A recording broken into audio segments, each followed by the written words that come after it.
Okay, this morning we come to number 20. Now we're going to be able to do several, anywhere from, well, we'll probably be able to do about 5, maybe 4 or 5 this morning. So that moves us along rather rapidly in numbers, because most of these, with the exception of one, the third one we're going to cover, are really not that important, but they're ones that I have stuck on here anyway. So number 19, I think, was Williams. And we come to number 20, the Book of Books. It's a good name for the Bible, I guess. The Book of Books, the date 1938. The Book of Books, 1938. Not important at all. But the United Society for Christian Literature. The United Society for Christian Literature put this Bible out. This is a rather long sentence here. Put this Bible out to celebrate the 400th anniversary of the placing of a copy of an English Bible in every English parish. Now, we discussed that earlier when we were looking at the pre-KJV English translating work. The United Society for Christian Literature put this Bible out, the Book of Books, to celebrate the 400th anniversary of the placing of a copy of an English Bible in every English parish. We discussed that quite a bit. The year, of course, was 1538. 1938 would be the 400th anniversary. Now, of course, it can't be anything like the KJ.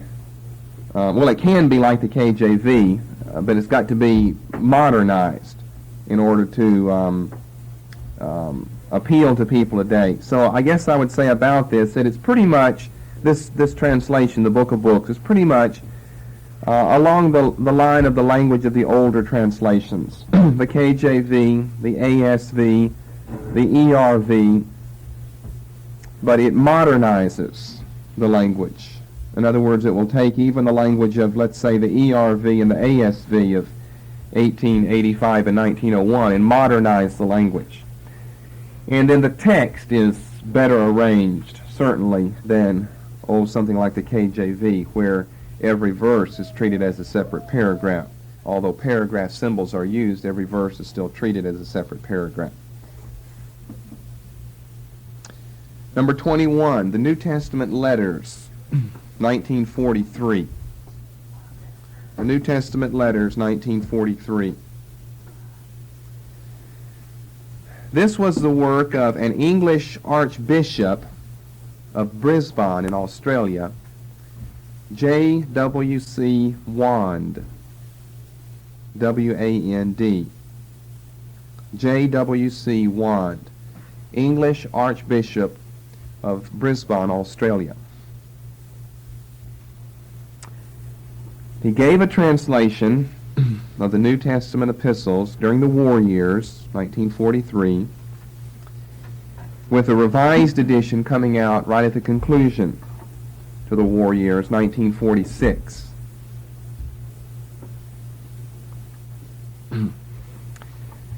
Now, in the preface, here's what he writes. He says, I have tried, so this sums up what Wand's translation is about, the New Testament letters. I have tried to put the epistles into the kind of language a bishop might use in writing a monthly letter for his diocesan magazine, the magazine that he sends out to his diocese.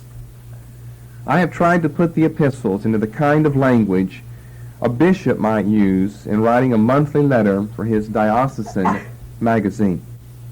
In other words, he wanted to be as he thought Paul would have been had Paul lived in 1943. He certainly wouldn't have written in Elizabethan English, and he wouldn't have written in Greek or Hebrew. He would have written in English if he's writing to an English audience. Well, how would Paul have said things? Well, of course, that is just pure subjectivism and speculation. How would Paul have said it if he lived in 1943? By the way, Paul was not a bishop, he was an apostle, and he would not have sent out a diocesan magazine. He would not have been the bishop over a diocese anyway. So One is missing it from the beginning. But in his opinion, this is what he should be trying to do, and this is what all translators should be trying to do, is put the Bible here, the New Testament letters, in the language of the people, to borrow C.B. Williams' title. Put it in the language of the people. One interesting feature of this translation, similar to Arthur Way's, Paul's letters to 7 churches and 3 friends, is that what he feels is an Old Testament quotation or poetry or an early Christian hymn, he renders it in verse. He makes it rhyme in English. Whatever he feels is an Old Testament quotation or poetry or an early Christian hymn, then he renders it in verse, in English verse. For instance, if you turn over to Galatians 4, I'll give you 2 examples here, one in Galatians and one in Romans. Galatians 4:27. Galatians 4:27. Certainly a quotation from the Old Testament.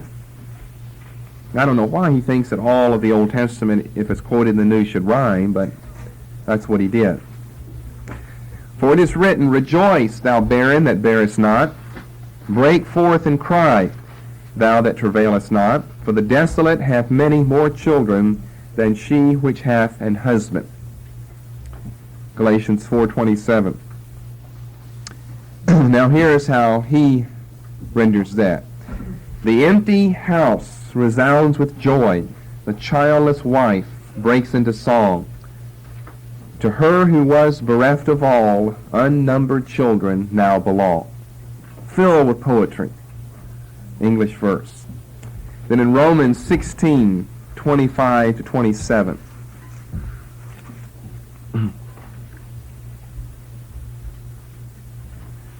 Well, he doesn't, I don't have a quotation of all of this, but that's the section. We'll have to see how much it covers. But essentially, Romans 16, the last 3 verses, 25-27. Now to him that is of power to establish you according to my gospel and the preaching of Jesus Christ, according to the revelation of the mystery which was kept secret since the world began, but now is made manifest by the scriptures of the prophets, according to the commandment of the everlasting God, made known to all nations, for the obedience of faith, to God only wise be glory through Jesus Christ forever. Then he's got it, it looks as though it's reversed here. To God all wise be glory, whose strength hath given to men, by making known his secret, long hid from human ken. Prophetic voices told it, to ears that closed again. But now to faithful pagans he makes the mystery plain. Of course, nation there, he gets from nation, pagan. So that makes his translation interesting, but it has not survived the test of time. Number 22, we come to certainly a more important one. Sometimes it's just called B-E-B, Bib. But the real name of it is the Bible in Basic English. To get Bib, you have to say the Basic English Bible. Otherwise, you have B-B-E instead of Bib, B-E-B. But Bib, B-E-B, would be the Bible in Basic English, or the Basic English Bible, 1949. Now, for no other reason, this is a great name for a book, because unlike many books, the title tells you exactly what you're getting, what you're paying for. You're getting a Bible in Basic English. Basic means just that. Basic English. Here's John 3:16 on the publisher's blurb. For God had such love for the world that he gave his only Son, so that whoever has faith in him may not come to destruction, but have eternal life. So let's look at the history, first of all, of Basic English. Basic English, in quotation marks, is a technical term. It's a technical phrase for a non-technical form of English that was developed by C.K. Ogden of the Ornithological Institute in England back many years ago. So you might just see that phrase, Basic English, and you just kind of think generic Basic English. Well, no, that is a technical phrase, Basic English. A technical phrase for a non-technical form of English, written English, that was developed by Ogden, C.K. Ogden, O-G-D-E-N, of the Ornithological Institute in England. And what Basic English did, it's still around today. You don't hear a lot about it, I don't suppose, in linguistic circles, but it's still around, is it reduced English to 850 basic words.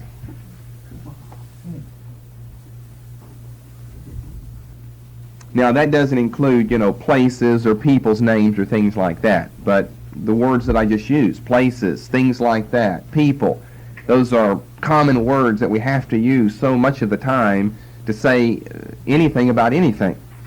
So it's a reduction of the English language to 850 basic words. I don't have a list, but you can look up in the library if you study basic English, and you can find out what those 850 words are. Probably your 5-year-old child knows what those 850 words are. They are very basic.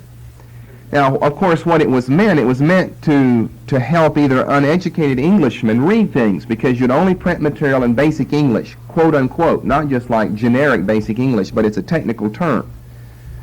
It was meant to help uneducated Englishmen or foreigners who spoke English only as a second language.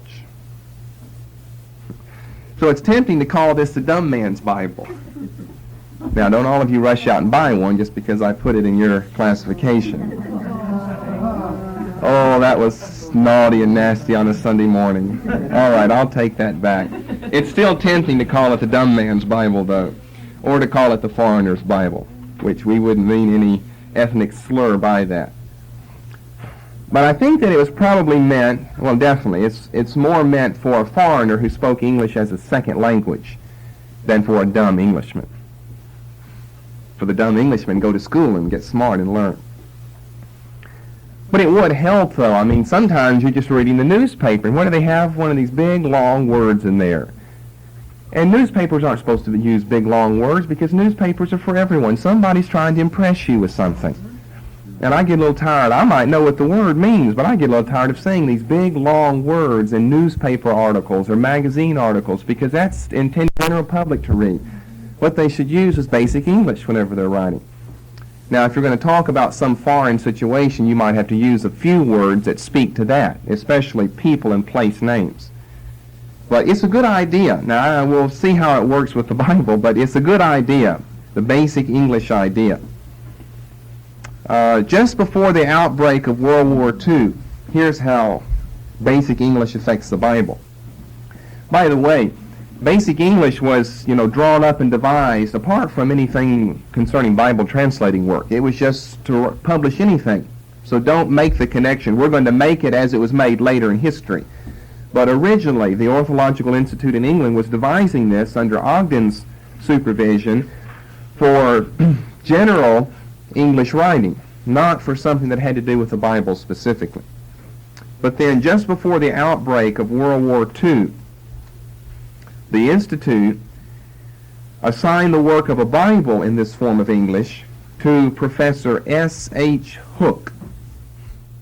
So here's where English Bible translation work comes in then.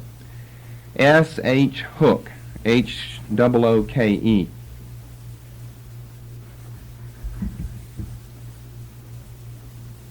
The New Testament then came out in 1941.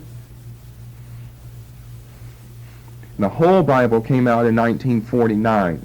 So that's the date that I would give you for the Bible in Basic English or the Basic English Bible, 1949. Now, Professor Hook and his wife were the only two people to work on Bib, B-E-B. There's a joke that's often repeated in this area as well, that Professor Hook was the one who knew Hebrew and Greek, and his wife was the dumb one who served as his model.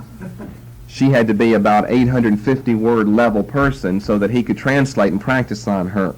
That is not true. That is a joke that's often said about the Basic English Bible. That is not true. His wife was very intelligent as well. They both could work with the languages.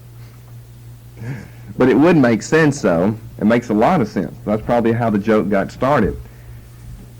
That you've got to have someone to practice on. An 850-word level person to make sure you're not over their head or something, that you can stay with them. And so they said his wife was the dumb one and he was the intelligent one. But that's really not true. Now, the preface, which is only, I think, a half page, tells us that they had to add 50 special Bible words.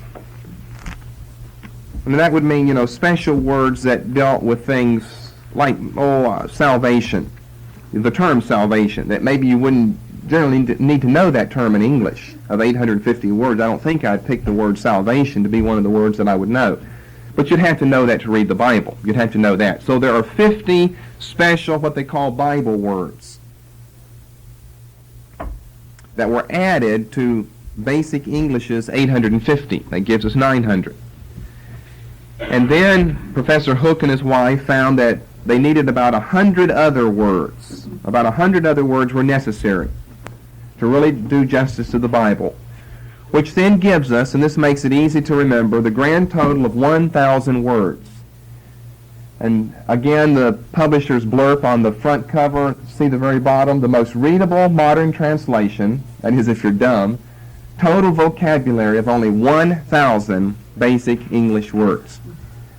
So you get the 1,000 in three different ways. The 850 that began, 50 special Bible words, theological terms like salvation, and then 100 other miscellaneous words. Now, again, we're only talking about words as we use them. We're not talking about people's names or the names of places. I'm sure you've got several thousand words in here by the time you look at all the place names. How could you reduce all of those? You could reduce all of them to Jerusalem. Well, you're calling Babylon Jerusalem and Egypt Jerusalem. Well, you can't reduce all of it like that. Places have to be places and people, people. And you just have to find out what those are or mean some other way. But it helps not to have concupiscence and all of his cousins in the Bible, though. You will not find concupiscence and his cousins, or lasciviousness, or anything like that. All of those are smoothed out and they're reduced and we're given some easier term. So there's no question about it. Maybe it wasn't a joke when I said don't rush out and buy it. I mean, some of you could benefit from this. It's easy to read. I mean, so easy. It's so generic, it's almost to the point of being boring. Because you're just going over and over and you keep finding these same words over and over. Nothing to add any diversity or flavor to it. And so, if you've got that word memorized, and as I say, 5-year-olds probably know the 850 words, then you'll never stumble across a thing in this translation. But you probably have stumbled across things in the KJV or maybe even more modern translations like the NIV. You just don't know exactly what that larger word means. Well, you never run across that problem in Basic English Bible. So it's a genuine aid, let's say, to a foreigner who comes into this country and is doing his best to learn English, and English is a second language. Unless you study and learn and live here for the rest of your life, you never really pick up another language. You're never fluent and satisfied and at home in that language. You're always remembering your former language, and you're saying, now, what does this equal in English? That shows you don't know a language when you're saying, well, what does it equal? If you know the language, you speak it from your person. It's just automatic. So it's a great help and benefit for them.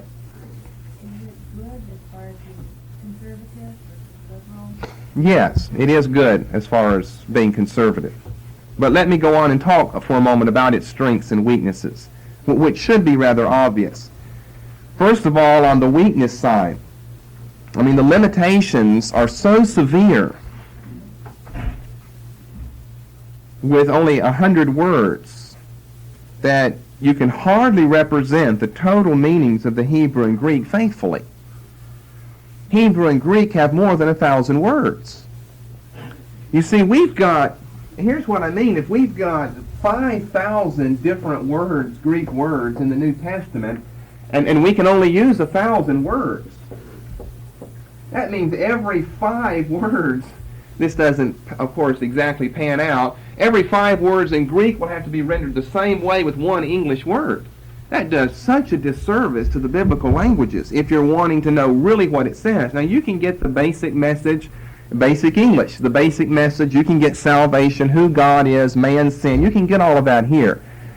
But for a Bible to use or to study or to be a person's regular Bible, it would hardly fit because the limitations are so severe.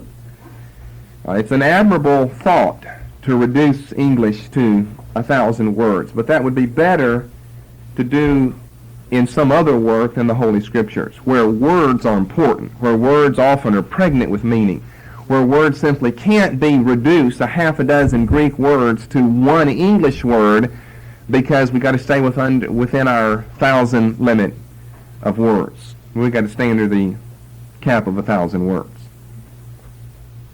But I guess I could say what's new whenever I've said that. I mean, this is even true in other translations. It's even true in the KJV, where they take several Greek words and try to give us the same English word, or in other translations as well. But you won't find this severe limitation in other translations to the degree that you find it in the basic English Bible. You simply don't have enough to work with. That's good for translating Blondie or Dagwood or something, but for the Word of God, with all of the beauty of the Hebrew and the Greek and the Aramaic, and you're bound to 1,000 words, and you come to a word that is so unique and different in Greek and Hebrew that it won't fit one of your 1,000, you got to make it fit anyway. You can't invent a new word. That's why they had to go from 850 to give us 50 Bible words to give us 100 more necessary words. And still, that's not enough. But then let's look at the flip side of this. What about the strengths of a Bible like this? Well, it can be argued, and I think it is in their half-page preface, that the very fact of such a severe word shortage would cause the translator to be extra careful. He's limited in what he can say. He only has so many words from which to choose. And you see then it would cause him to pay particular attention to that word, because he's only got 2 or 3 English words that he can render that Greek and Hebrew into. Which of those 3 is closest to the Hebrew and the Greek? Would cause him to pay particular attention. But still, I think that the weakness would outweigh that, because let's say that none of those 3 words is appropriate for a rendering of that Greek or Hebrew. Well, he has no choice. He has to pick one of the 3. It's good that he's so limited that he's got to really concentrate on that Greek word and then look at the 3 English possibilities he has and say, now, which does it best fit? But it may better fit one more than the other 2, but it may actually be translated better by another word entirely outside of the group of those 3, which would be then back to the subject of the weaknesses of the basic English Bible.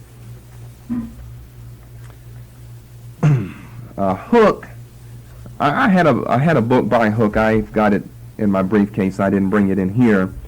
He's not that well known of a scholar, but I've got a book of a collection of essays dedicated to him. I think it was his 70th birthday or something like that, by people like F.F. Bruce. So Hook was a rather well-known person, and I don't think we've got big problems with a lot of liberalism in his translation, but we do have problems with word shortage. And in my opinion, the weaknesses would simply outweigh the strengths. If it were to be used, I think it'd be okay for a foreigner who speaks English as a second language until he can get his feet on the ground of the English language. Then I think he'd need to go beyond the basic English Bible. But I mean, let's don't say, well, we're not going to let you read the Bible if you can't read the KJV. Well, that would hardly be fair. Get him into whatever form of the Bible he can be in, and the basic English Bible would be a good place to start. But as I say, it would be a good place to start, not to end. As he grows in English, I would hope that he would grow outside of this. But I found the translation to be interesting. Let's look at a few passages. Over in the book of Romans, by the way, it's the whole Bible, Old Testament and New Testament. So, it's quite a feat to be able to reduce the whole Bible to 1,000 words. I wouldn't want to be commissioned to do that, that's for sure. The KJV passage is famous for bristling with numerous words, like Romans 1:29 through 32, are quickly subdued by Bib, as you'll see. Romans 1:29-32. There are a couple of passages like Romans 1 and 2 Timothy 3 that just bristle in the KJV for the piling up of numerous words. Some of them maybe you don't know or you couldn't define. Romans 1:29. And here are some of our 1,000 words, like being full of all wrongdoing. There are 5 words right there. I mean, you've only got 995 words left to choose from. Being full of all wrongdoing, evil, desire for the goods of others, hate. What does the KJV have for desire for the goods of others? All right, but see, you could say that. You can use the word desire for the goods of others. You can use that in so many places. You can only use covetous or covetousness where you need covetousness. So they're not going to use words like that. Desire for the goods of others. Explain it in simple terms because you can use those terms in other places. Hate, envy, putting to death. What does the KJV have? All right, murder, you can only use it for murder, but you can use putting to and death. In many places where it's not talking about one or the other of those words, where it's not talking about murder or death. You can use the word putting. So a very sly translation. Fighting, deceit, cruel ways, evil talk, and false statements about others. Hated by God, full of pride, without respect, full of loud talk, given to evil inventions, not honoring father or mother. Verse 31, without knowledge, not true to their undertakings, unkind, having no mercy. What are some of the big words you see in the KJV right there? Implacable. Now, where in the world are you going to use implacable in the Bible? And a lot of people don't know what that word means. It'd be good to take that out and put another word in there. What else do you have? Any other big ones? Malignity? What is that, a cancerous growth? Well, I guess in one sense it is. But you don't need things like malignity and implacable. What about then over in 2 Timothy? This is another long list of words. 2 Timothy chapter 3, verses 1-5.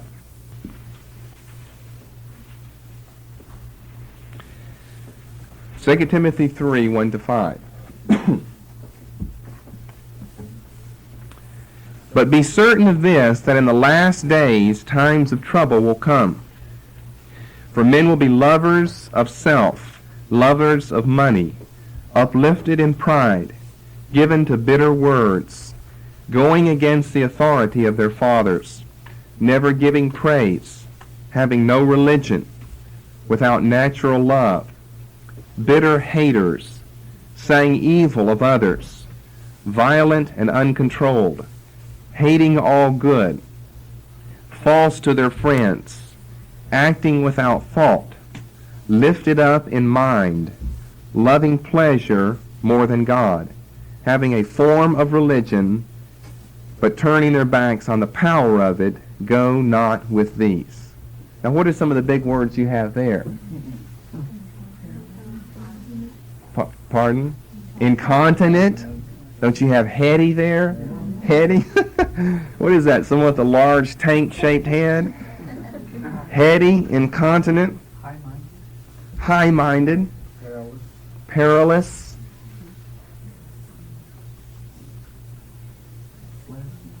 truce breakers.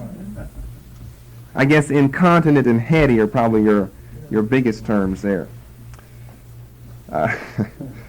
We had a little boy in our neighborhood when I was growing up that was the scourge of the neighborhood, and his head was unusually large, and we called him the human head. So I've always remembered heady as a result. Oh, that was nasty to do. God forgive us for that. Children are so cruel, teasing each other for things they can't help. But his head was just big. It was a big head, and we called him the human head.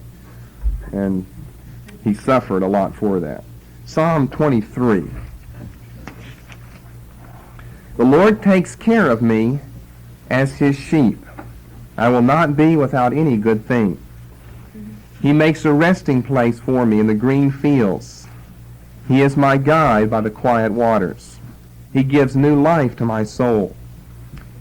He is my guide in the ways of righteousness because of his name. See, they had to use righteousness. That's one of those special Bible words, because you wouldn't need to know that in English. Yes, though I go through the valley of deep shade, I will have no fear of evil.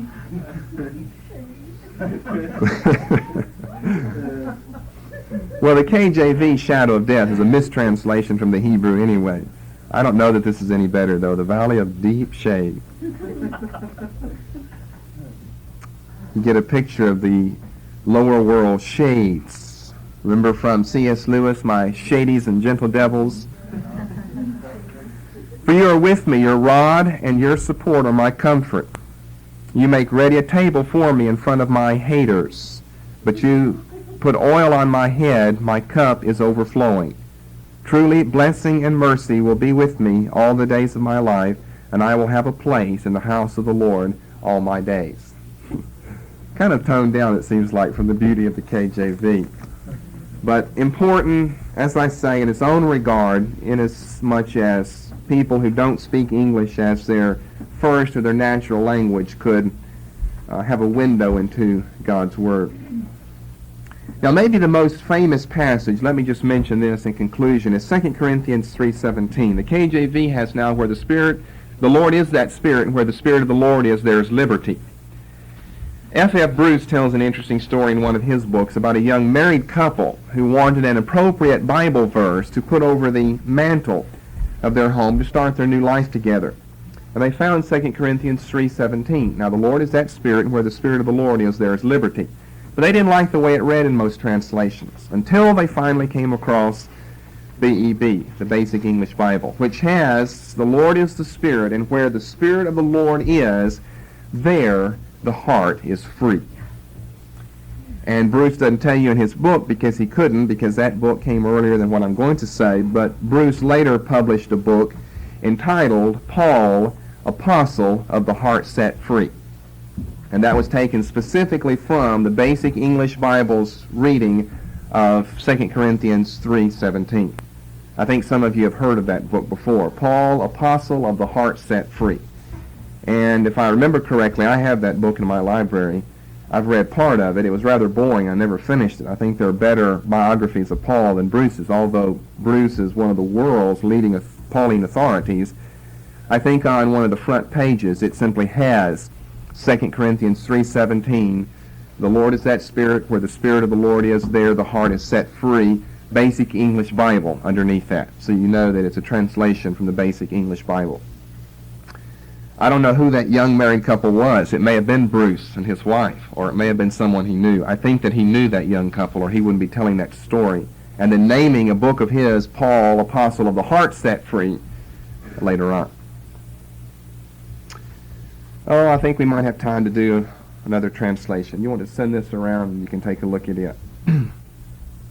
Again, that's not one that I'd recommend that you buy. Just money that you would spend that you don't have to spend. But it's interesting because of what it does. If you bought it, it'd probably be a collector's item for you. Numbers 22, 23, and 24 are going to be very similar. I don't know if we'll have time to discuss all three of them, but interestingly enough, they all three come together chronologically. I didn't force this. 22, 23, and 24, and you'll see what I mean by that. Number 23, the Gospel of Mark, a new translation in simple English. (1951). Now, this is in no way related to BEB, the Basic English Bible. But by coincidence, it came out around the same time. Notice the titles, Basic English, Simple English. It's the work of Edward Vernon, Vernon. And he had a concern for simple English. Now, not basic English, quote unquote, as a formally worked out system by the Orthological Institute, but the principle is the same. In other words, here we're talking about simple English in the sense of just general or generic use. Basic English is 850 words. They don't let you pick which words you think are basic English. That's a worked out, defined linguistic system, basic English. Simple English is not quote unquote. It's not something formal. It's not something that's been worked out. It's just, what would you think of as simple English? Well, whatever Edward Vernon thought of as simple English was how he translated his Gospel of Mark. So remember that one is a formal linguistic tool and system. Basic English could be put in quotation marks. Simple English could not. The preface to his work, I think that his concern is best seen in the statement here, where he writes, "The ideal would be a version in which no word would be employed which could not be readily understood by the average intelligent child of 12 years old and upward." So that's what he means by simple English, although it's not a formally worked out system, that anyone 12 or older should be able to understand every single word in the Bible.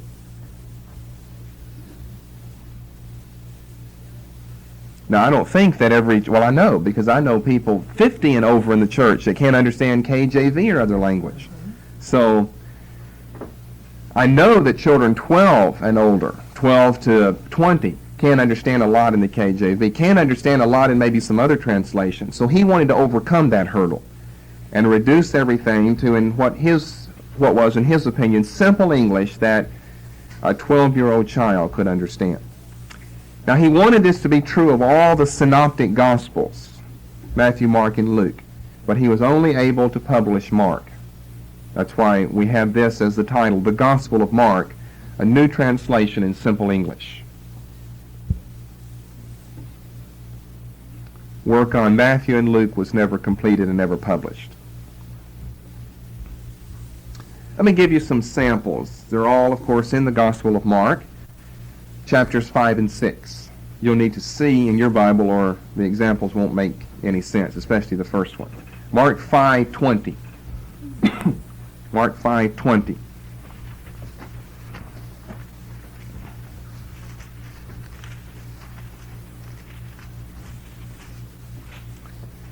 Now here he's even helping us with place names, because he's telling us what the place names mean.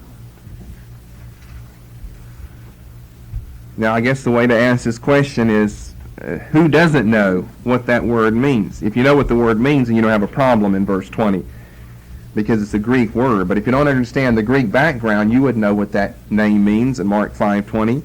He departed and began to publish in Decapolis how great things Jesus had done for him, and all men did marvel. What does Decapolis mean? 10, all right? Listen to this. The man turned away and went off, and all over 10-town land he spread the story of what Jesus had done for him. What a sensation it caused. Interesting translation there, all over 10-town land. Decapolis was 10 cities, a confederation of 10 cities, some of them actually in Palestine, west of Jordan, most of them east of Jordan, up near the Sea of Galilee. So a child reading, he wouldn't know what Decapolis meant. He wouldn't be able to get the word 10 or the idea of 10 out of that, and so he gives it to us, all over 10-town land. He spread the story of what Jesus had done for him. What a sensation it caused. Now I like that in translation better than the KJV, all men did marvel. What a sensation. That's a better translation. It's more powerful. What a sensation it caused. Then same chapter, verse 42b. Jesus has just raised the little girl from the dead. Mark 5:42b. And again, I like Vernon's translation here better. KJV gives us, they were astonished with a great astonishment. That's kind of boring. Astonished with a great astonishment. Terrible translation. Here's what Vernon gives. Her father and mother were almost crazy with wonder and joy. That is a beautiful translation. That's a good translation of the Greek as well. Astonished with a great astonishment doesn't tell you very much. A lot of people wouldn't know what astonished is. Or as the KJV gives it to us back in the book of Daniel, astonished. And you'd even be worse off then. But he was astonished, and his knees smote one against the other. Her father and mother were almost crazy with wonder and joy. These were real events that truly happened to the people. His parents weren't, the girl's parents weren't, oh, we are astonished with a great astonishment. You know, if your daughter's just been raised from the dead, you're crazy with wonder and joy over what has happened. The same is true with this demoniac here. He goes out and tells the people, they're not marveling. It creates a sensation out there because the people know about the man. So it's much more powerful. And then look, I like this one even better. In Mark 6, I just copied down some of the better ones. Mark 6:25b. Now here you've got the young girl dancing before Herod, and he says, whatever you want you can have. And we know what she asks for. KJV says, I will that thou give me by and by in a charger. And what in the world's a charger? The head of John the Baptist. Here's what she says according to Vernon. Please, I'd like the head of John the Baptist on a plate. And please, may I have it now? So Vernon's translation, we had to put in the category of BEB, the Basic English Bible, because of the fact that it tries to reduce the complexities of English to, well, a handful, since we're only using one book here, Mark, a handful of simple English terms.